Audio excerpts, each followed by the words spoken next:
ખાસ બીજું કામ નતું, એટલે માને ઈચ્છા થઈ કે ભગવાન અંતઃકરણમાં ભગવાન ક્યારે પધારે. એટલે વિઠ્ઠલનાથજી આ જ વાત કરી કે આપણું અંતઃકરણ શુદ્ધ કરવું પડે. તો અંતઃકરણ શુદ્ધ કેવી રીતે થાય? અંતઃકરણ શુદ્ધ કરવાનું તમે કહો છો, પણ અંતઃકરણ શુદ્ધ કેવી રીતે થાય? તો ભગવાનની ભક્તિ લીધે.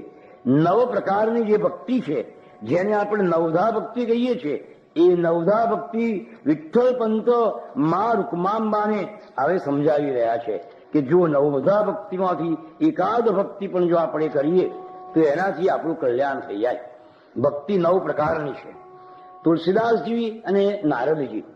નારદજીએ ભક્તિ સૂત્ર લખ્યું છે, એમાં નવ પ્રકાર થોડા જુદા છે. તુલસીદાસજીએ જુદી રીતે લખ્યું છે. લગભગ એક છે. તુલસીદાસજીએ સત્સંગને પ્રથમ સ્થાન આપ્યું છે.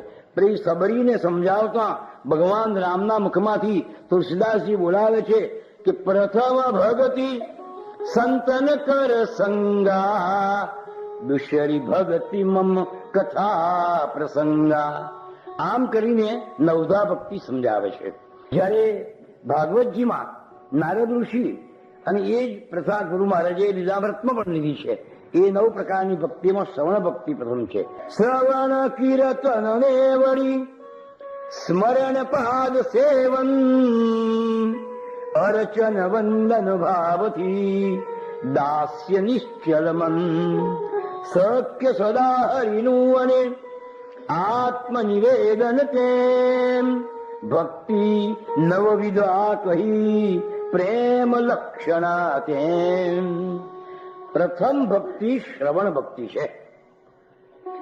આજે પણ કહ્યું કે શ્રવણ મુખ્ય વસ્તુ છે. આપણે 7 દિવસ સુધી શ્રવણ ભક્તિ કરવાના છીએ. શ્રવણ ભક્તિથી મન પ્રફુલ્લિત થાય, અંતઃકરણ ધીમે ધીમે ધીમે શુદ્ધ થાય. એક માણસ જેવું સાંભળે એવો એ બને. જો ઓડિયો અને વિડીયો, પહેલા ઓડિયો કઈ છે, પછી સાંભળો પછી જુઓ.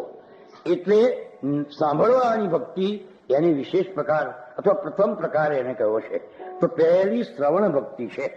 સાદો અર્થ એવો થાય કે ભગવાનની કથાઓ સાંભળવી, ભગવાનની લીલાઓનું શ્રવણ કરવું, સંત મહાત્માઓની વાણી સાંભળવી, એ સારાઓ 2 વાક્ય સાંભળવા, આ બધી આ શ્રવણ ભક્તિ કહેવાય. પણ એનો થોડોક વ્યાપક અર્થ છે કે નિશ્ચય શ્રદ્ધા અંતરે. જો શ્રવણ ભક્તિ ગુરુ મહારાજે ગુરુરામતમાં બતાવી છે કે નિશ્ચય શ્રદ્ધા અંતરે અને કરે ન બીજી વાત. આપણે તો શ્રવણ કરવા બેઠા હોઈએ ત્યારે કેટલી વાતો કરતા હોઈએ. છેડતા કે જો આમ પૈસા હોય તો આપણે જતી તું લીધવા જવું શાકભાજી કઈ કઈ છે ભાઈ કથા સાંભળ ને, અહીંયા સાંભળવા આવ્યો છે કે આ વાત કરવા આવ્યો છે. એટલે ગુરુ મહારાજે પહેલું કહ્યું કે નિશ્ચળ શ્રદ્ધા અંતરે અને કરે ને બીજી વાત. કથામાં બેઠા પછી બીજી કોઈ વાત કરવાની નહીં. દ્રષ્ટિ નવડોળે કદી તેજ શ્રવણ સાક્ષાત. જ્યાં ત્યાં નજર ના ફરે, કોણ આવ્યો કોણ ગયો, પેલો કેમ ઉભો થયો, પેલો કેમ હસ્યો, પેલો કેમ ચાલ્યો ગયો, આવો કશો વિચાર ના આવે. ત્યારે સાચી શ્રવણ ભક્તિ કહેવાય. શ્રદ્ધા વિન કથા સુણે અને કરે કુતર્ક અનેક, ઊંઘે દેવ દ્વારમાં છોડી શ્રવણ વિવેક. કથામાં ઊંઘાય નહીં. એ કે ચાલો આવો ત્યાં ઘેરે બેસી રહેવું ને, ત્યાં પંખા બંખા ફરે છે, હવે છે તો હા ભાઈ શું ઊંઘી તો જઈશું આપણે, તો એ કથા શ્રવણ કહેવાય નહીં. ગુરુ મહારાજે ના પાડી છે. મિથ્યા શ્રમયે એમનો જાય નયેથી ભ્રમ, હાથ ન લાગે મુક્તિનો શ્રવણે એવા ક્રમ. શ્રવણ ભક્તિ એટલે એક માણસ જેવું સાંભળે એવો જે બને. બીજા કશામાંય એનો જીવના સાંભળવામાં હોય. જાણે અમૃત પીતો હોય એવા આનંદથી કથાનું શ્રવણ કરે ત્યારે એ સાચી કથા કહેવાય. જેમ જેમ શ્રવણ કરતા જઈએ એમ ધીમે ધીમે એનું મનન થાય, એને સંભળાય, પછી પેલો કહે શું અને પેલો આચરે શું. એક આવા મહારાજ કથા કરવા બેઠેલા, એમને જાણ્યું કે બધા લોકો આવ્યા છે, તો એમને જરા હું શિખામણ આપું. એટલે મહારાજે એક ભજન ગવડાવ્યું કે તમે ભલે કથામાં આવ્યા તો કંઈક લેતા જાઓ.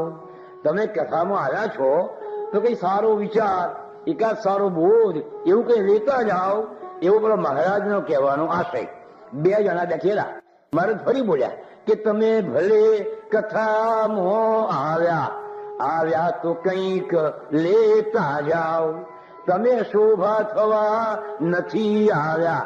એ આપણે ઘર શાંતિમાં બેસવા આવ્યા નથી ભાઈ, પણ આવ્યા તો કંઈક લેતા જાઓ. મહારાજ કે કનક લેતા જાઓ લેતા જાઓ. એટલે જતી વખતે કોઈના ચંપલ ઉઠાવી ગયા અને કોઈની છત્રી ઉઠાવી ગયા ભાઈ. હવે આ શ્રવણ કહેવાય? મહારાજ બીજા અડિયન કેટલાક વખત કે લેતા જાઓ લેતા જાઓ લેતા જઈએ એવું લેવાનું મહારાજે કહ્યું હતું ભાઈ. માટે શું કે છે બાપજી કે છે એ પ્રમાણે શ્રવણ કરવું જોઈએ, તો એ સાચી શ્રવણ ભક્તિ કહેવાય. એક માણસ જેવું સાંભળે એવો એ બને. એક ચોર હતો, એ ચોર મળવા પડ્યો, એનો જીવ મૂંઝાય. એટલે એનો દીકરો પાસે બેઠેલો કે બાપા શું ઈચ્છા છે, કેમ તમારો જીવ મૂંઝાય છે? પેલા બાપાને શું ચિંતા કે આજકાલ કથા કરનારાઓ બહુ નીકળી પડ્યા છે અને દરેક કથાવાળા એવું કહે છે કે ચોરી કરવી નહીં, ચોરી કરવી નહીં. આ મારો છોકરો જો કોઈ કથામાં જઈ પડ્યો અને ચોરી કરવી નહીં એવું સાંભળી ગયો તો સારો ચોરી નહીં કરે, અને ચોરી નહીં કરે તો ખાશે શું? ભૂખે મરશે છોકરો. માટે એનો જીવ મૂંઝાય છે. બાપા મને કહો તો ખરા કે બેટા એક વચન આપ તો મારો જીવ ગતે જાય. કે બોલો શું છે? કે કોઈ દિવસ કથામાં જવું નહીં એવું મને વચન આપ, અને કથા હોય ત્યાંથી 2 ગૌ દૂર ઉભો રહેજે બેટા, એક પણ શબ્દ કથાનો કારણે ના પડે. હા લો બાપુ આ વચન આપું છું, કોઈ દિવસ કથામાં જવું નહીં, અને કથા હશે ત્યાંથી 12 ગૌ છેટો નાસી જઈ જાઓ. હવે મને સારું લાગે, બોલો મરી ગયો. પેલા મનમાં કે છોકરો કથામાં જાય નહીં, ચોરી કરતો અટકે નહીં અને ભૂખે મરે નહીં. પેલા મગર ચોરી નહીં કરતો આ ખાશે શું? પેલાને આવું મનમાં. થોડો વખત તો પેલાને ચાલ્યું. એક દિવસ સંધ્યાકાળના સમયે પેલો ત્યાંથી પસાર થતો હતો, ભગવાનની આરતી ચાલતી હતી, એટલે એક ઘરના લોકો બહારનું ખાલી વાસી ભગવાનની આરતી કરવા ગયેલા. પેલા એ લાગશો જો એ ઘરમાં પેસી ગયો અને મેળા પર ચડી ગયો, અને ઉપર જઈને બધું ખોખા કુડી કરીને પોટ બાંધી ગયો. ધીમે ધીમે ધીમે પેલા લોકો આવ્યા મંદિરમાંથી, ભોજન કર્યું, વાતો કરી, ઊંઘી ગયા. આ પેલા બીજી ચિંતા તો હતી ને, બધા મોટા મોટા પોટમાં અનાજ નો હોય, વાસણ નો હોય, ઘરેણાના બધા બાંધી દીધા. પેલા લોકો ઊંઘી ગયા. એ 3 પોટલા થયા. એક માથા પર મૂક્યું, 2 ખભા પર મૂક્યું. હવે બહારનો તો ઉઘાડવાનો હતો જ નહીં. આ સાંકળ ખોલી અને પેલો બહાર નીકળી ગયો. હવે પેલા ચોરને વિચાર આવ્યો કે જો મુખ્ય રસ્તા ઉપર જઈશ અને કોઈ સિપાહી પોલીસ વાળો મળી જશે અને પૂછશે કે કઈથી લાવ્યો તો પકડી જઈશું. એટલે ગલીઓમાં થઈને છાણા માળા નાસી જવું. એટલે ગલીઓમાં થઈને જવા લાગ્યો.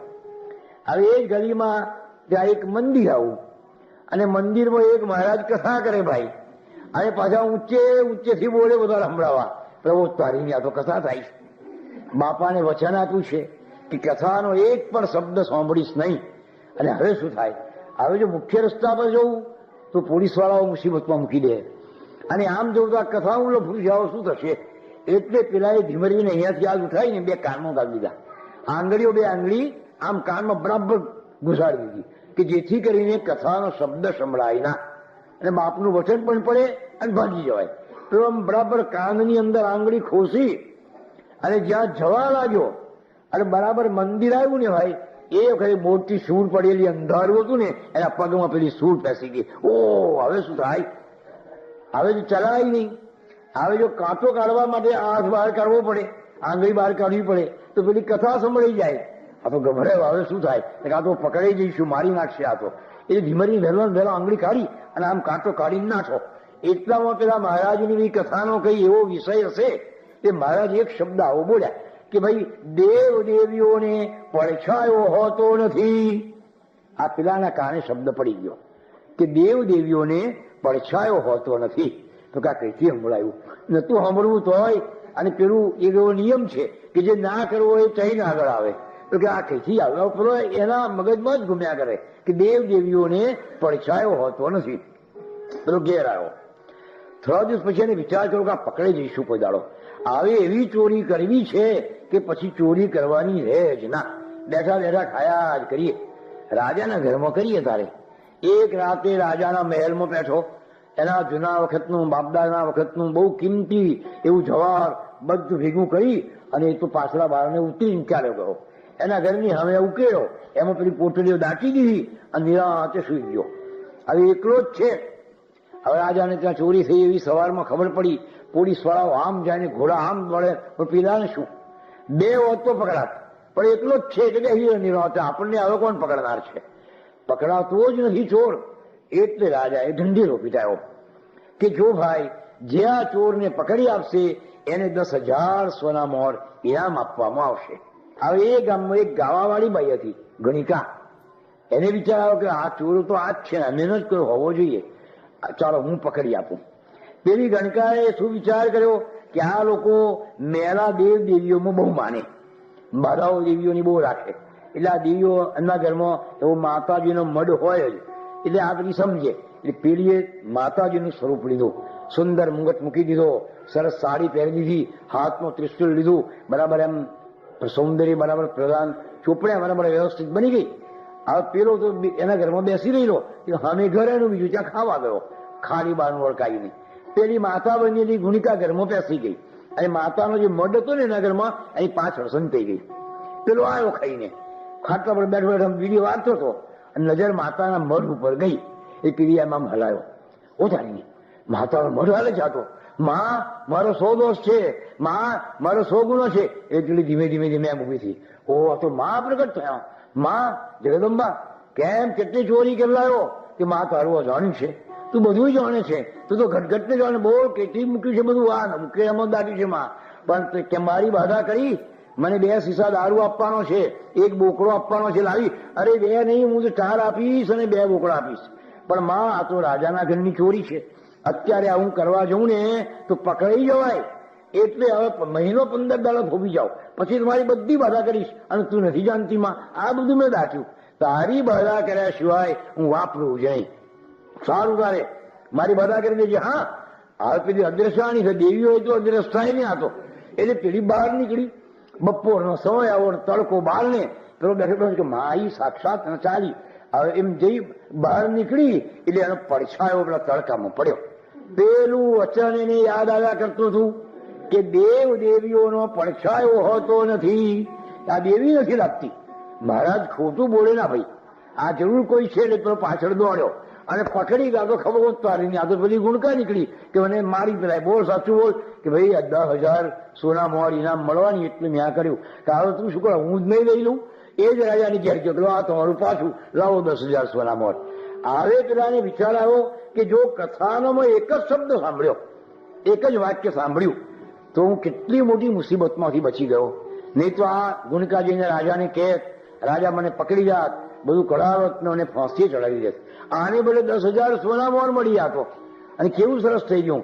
માટે નાના કથામાં મહત્વ તો છે જ. શ્રવણ એ સાચી ભક્તિ છે. હા, એટલે એને પહેલું સ્થાન આપ્યું છે.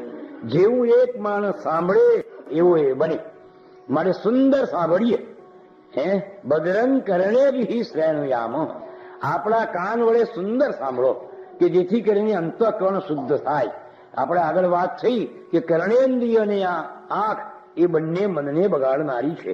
એવો એક પણ શબ્દ કાન પર ન પડવા દઈએ કે જેથી આપણા અંતઃકરણમાં વિકાર ઉત્પન્ન થાય, આપણું અંતઃકરણ બગડે, આપણી મનોવૃત્તિ બગડે, એવો એક પણ શબ્દ ન સાંભળીએ. એટલા માટે સંતોની વાણી, એ ભગવાનની આવી લીલાઓ, 7 દિવસ સુધી આપણે ભગવાનની આ પહેલા પ્રકારની આ શ્રવણ ભક્તિ કરવાની છે. ભગવાન વિઠોબા મા રૂકમાંબાને સમજાવે છે, જો આ કેવું મધુર દાંપત્ય જીવન છે કે ઘરમાં એકાંતમાં પતિ પત્ની ભગવાનની વાતો કરે છે, સંસારની નહીં. જો આમ જોવા જઈએ તો કશું નથી, પણ છતાં કેટલો સુખી સંસાર છે.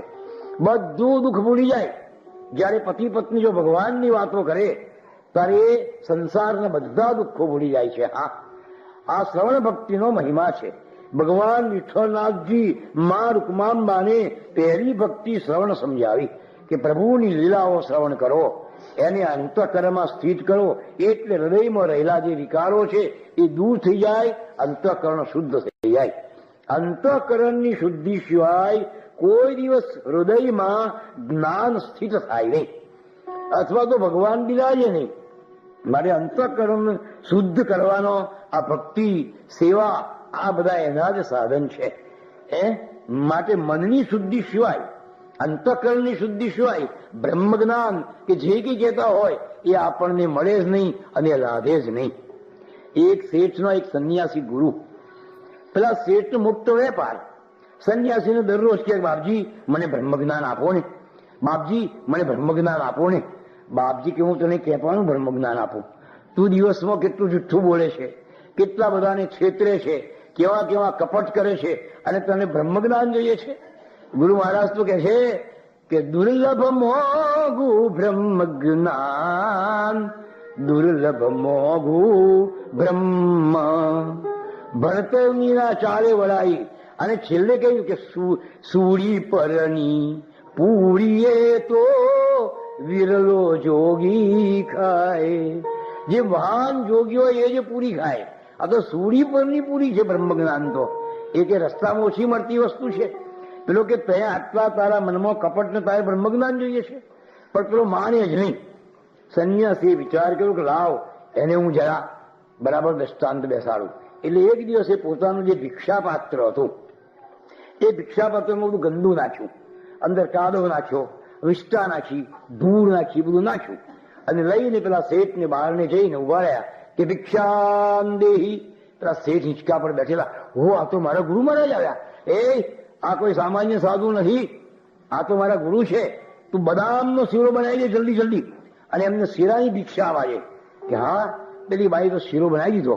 મહારાજ તો બહાર ઉભા છે, બદામનો સુંદર ઇલચી ચારોળીને આ બધું નાખેલું. જ્યાં શીરો લઈને આવી પેલા એ પાત્ર થયું, ઓ બાપજી પાત્ર સાફ કરી આવો, કેટલું ગંદુ છે. કે નાખે કે ના ખાય.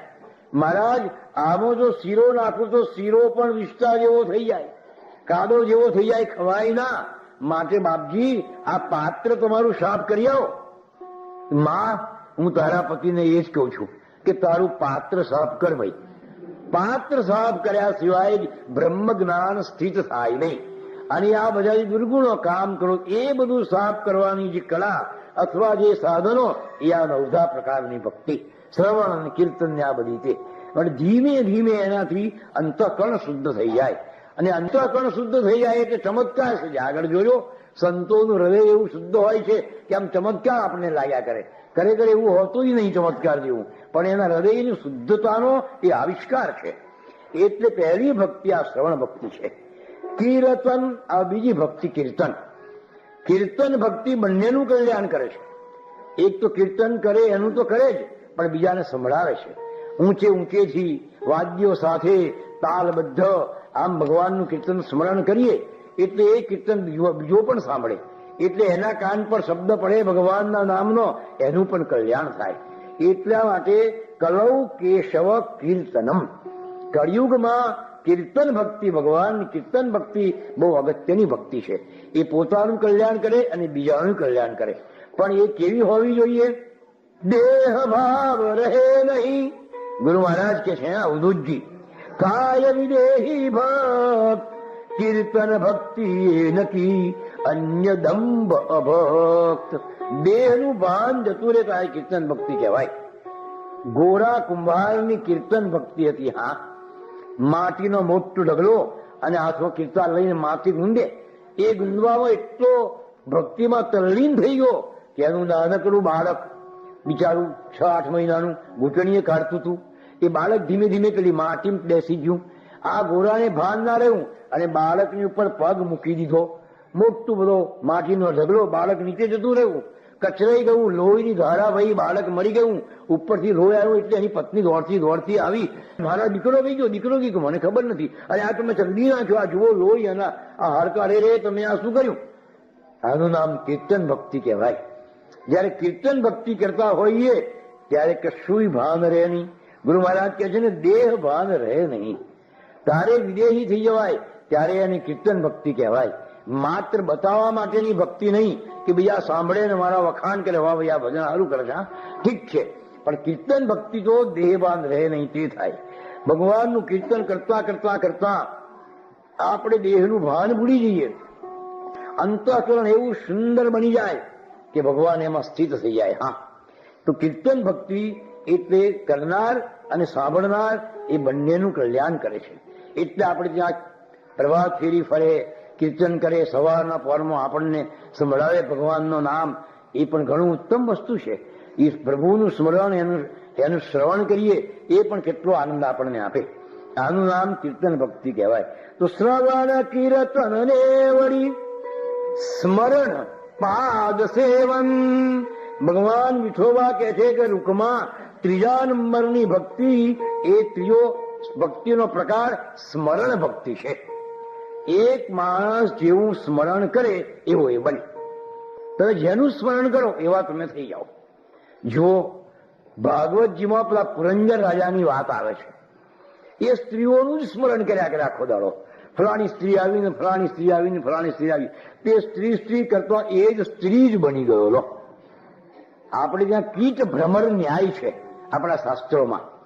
પેલી ભમરી છે ને, એને જયારે પોતાની વંશવૃદ્ધિ કરવી હોય ત્યારે એ કોઈ કીડો લઈ આવે અને એ કીડાને ડંખ મારીને બોલ ભમરી ભમરી ભમરી ભમરી ભમરી ભમરી ભમરી, આમ કરતા કરતા પેલો કીડો ભમરી બની જાય, પાંખો આવી જાય અને ઉડી જાય.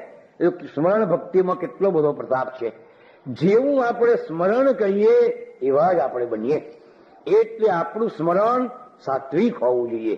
એવું ખરાબ સ્મરણ કરીએ તો મન બગાડી નાખે, તન બગાડી નાખે, વર્તન બગાડી નાખે, જીવન બગાડી નાખે. એવું સ્મરણ કરીએ કે જે સાત્વિક હોય, જે આપણને ઉન્નત કરે, બીજાને પણ આનંદ આપે. એક માણસ જેવું સ્મરણ કરે એવો એ બને. જો પેલા ભરત રાજાએ અંત સમયે મૃગલાનું સ્મરણ કર્યું તો એ મૃગલું થવું પડ્યું એને.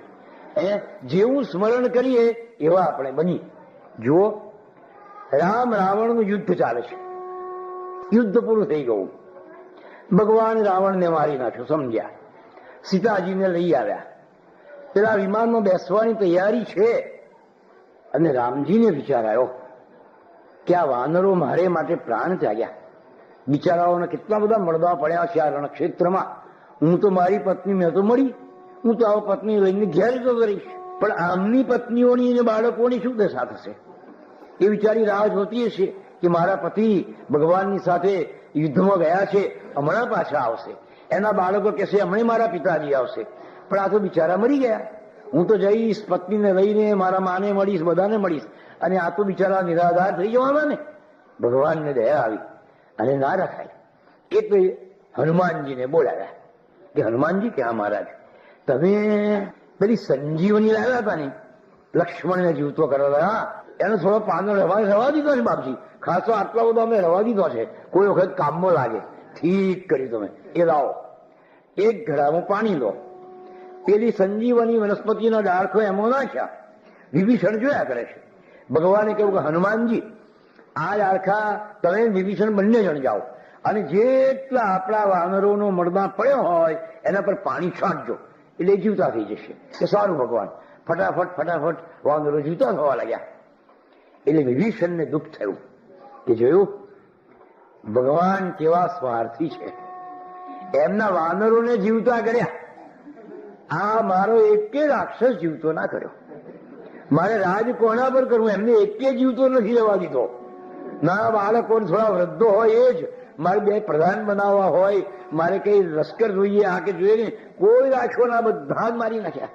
વિધવા બૈરા સિવાય લંકામાં કોઈ રહ્યું જ નથી. હવે મારે રાજ કરવું કેવી રીતે? ભગવાન સ્વાર્થી છે. હા, આ તો અંતર્યામી હતા. એટલે બોલે વિભીષણ કે હા બાપજી, એવું કરો, તમે ઘડો લઈ જાઓ અને તમારે હવે રાજ કરવાનું, બે ચાર પ્રધાનો જોઈએ, સેનાપતિઓ જોઈએ, થોડું લશ્કર પણ જોઈએ, એટલે તમે નોકર ચાકર જોઈએ, એટલે તમે જેટલા જીવતા કરવા હોય એટલા રાક્ષસોને જીવતા કરો, લો લઈ જાઓ. ઘડો લઈને વિભીષણ ગયા. પેલા પાંદડા બોરીને રાક્ષસોની ઉપર છાંટે છે, પાણી છાંટ છાંટ કરે છે, પણ એકે રાક્ષસ જીવતો થતો નથી. કેવું ચાલી? એટલે બીજો વ્યવહાર. ભગવાન એટલા સ્વાર્થી નહીં, કપટી પણ છે. હા, પાણી બદલી નાખ્યું, જાણું ને મારા રાક્ષસો જીવતા ના થાય એટલે પાણી બદલી નાખ્યું. એક વખત કોઈના તરફ તમને જો પૂર્વગ્રહ થઈ ગયો, પછી ગમે તેટલી સારી વસ્તુ કરતો હોય પણ તમને ખરાબ જ દેખાય, કારણ કે દ્રષ્ટિ બદલી ગઈ ને. વિભીષણને લાગ્યું કે ના ભગવાન સ્વાર્થી નહીં, કપટી પણ છે. પાણી બદલી નાખ્યું. ભગવાન અંતર્યામી હતા, સમજી ગયા કે હનુમાનજી બધાને જીવતા કરે. હા મહારાજ, જુઓ, હા, કોઈ રહી ના જાય. જુઓ જુઓ, હજુ એક ફરીથી તમે જરા એક ચક્કર લગાવી આવો ભાઈ. કોઈ ડુંગા બુંગામાં, કોઈ વૃક્ષની પાછળ કોઈ પડી રહ્યો હોય, ચાલો વિભીષણ. તો કે ચાલો.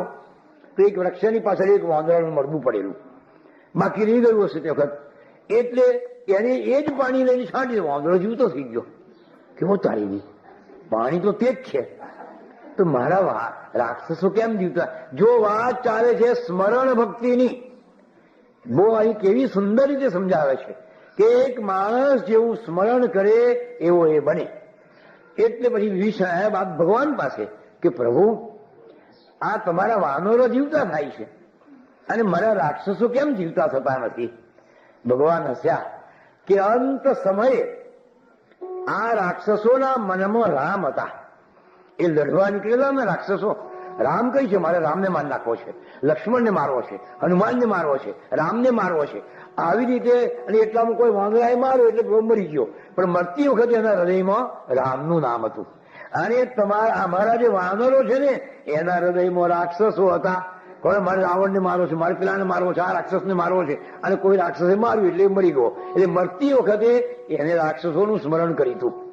અંત સમયે એ કહે છે ને, તમે જેવી રીતે અંજમ પ્રત્યા કરે વરમ, ગીતાજીમાં કહ્યું ભગવાને કે જેવું સ્મરણ કરતા કરતા શરીર જાય એ અવતાર આપણે પાછો લેવો પડે.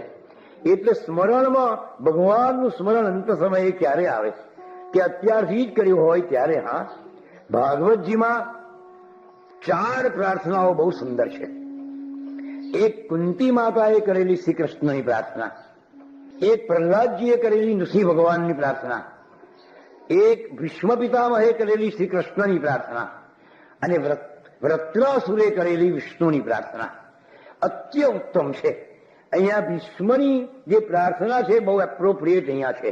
વિષ્ણુ ભગવાનને ભીષ્મજી શું કહે છે? કૃષ્ણ ત્વરીય પદ પંકજ પિંજરામે યદ્યૈવ મે પ્રવિશતુ માનસ રાજહંસ પ્રાણ પ્રયાણ સમયે કફવાત પિત્તૈ કંઠાવરોધેન સ્મરણમ કુતસ્તે. હે ભગવાન કૃષ્ણ, તારા ચરણ કમળ રૂપી પિંજરામાં મારા મનરૂપી હંસને હમણાં જ પ્રવેશ કરવા દે. કારણ પ્રાણ પ્રયાણ સમયે કફવાત પિત્તૈ, જ્યારે પ્રાણ જવાનો થશે ત્યારે કફ, વાત અને પિત્ત એ 3 ભેગા થઈને ઘરેરો બાંધશે અને ઘેર ઘરેર ઘરેર થશે. તો સ્મરણમ કુતસ્તે, ભગવાન તે વખતે તારું સ્મરણ કેવી રીતે થશે? માટે અત્યારથી જ પ્રભુના ચરણ કમળમાં મન પરોવી દો, તો અંતકાલે ભગવાન સામે આવીને ઉભો રહે. નહીં તો ના આવે, માયા આવી જાય. હાથ પગ નિરબળ બને રે, શ્વાસ છેલ્લો સંચરે, હે દયાળુ આપજે દર્શન મને છેલ્લી ઘડી. આટલું તો આપજે ભગવન મને છેલ્લી ઘડી. ના રહે માયાતણા બંધન મને છેલ્લી ઘડી. ભગવાન અંત સમયે તું જ આવીને ઉભો રહે. માયાનું બંધન મને ન રહે તો અંત સમયે ભગવાન ક્યારે આવીને ઉભા રહે? કે અત્યારથી જ વિશ્વજીની માફક આપણા મનને પ્રભુના ચરણ કમળમાં જો પરોવી દીધું હોય તો અંત સમયે ભગવાન આવીને ઉભા રહે. નહીં તો માયાનું જ સ્મરણ થશે. આપણે એમ માનતા હોઈએ કે પેલા અજામિલની માફક અંત સમયે આપણે હું રામ રામ કરીશું કે નારાયણ નારાયણ બોલીશું એટલે આપણી મુક્તિ થઈ જશે. પણ એમ કે નારાયણ મોઢે ન આવે તે વખતે, હા, એ વખતે તો માયા જ આવીને ઉભી રહે. અત્યારથી જ એનામાં મન પરોવીએ તો અંત સમયે આવે. એક મોટા વેપારી હતા શેઠ. પૈસો પૈસો પૈસો પૈસો પૈસો, બસ પૈસા સિવાય બીજી વાત જ નહીં.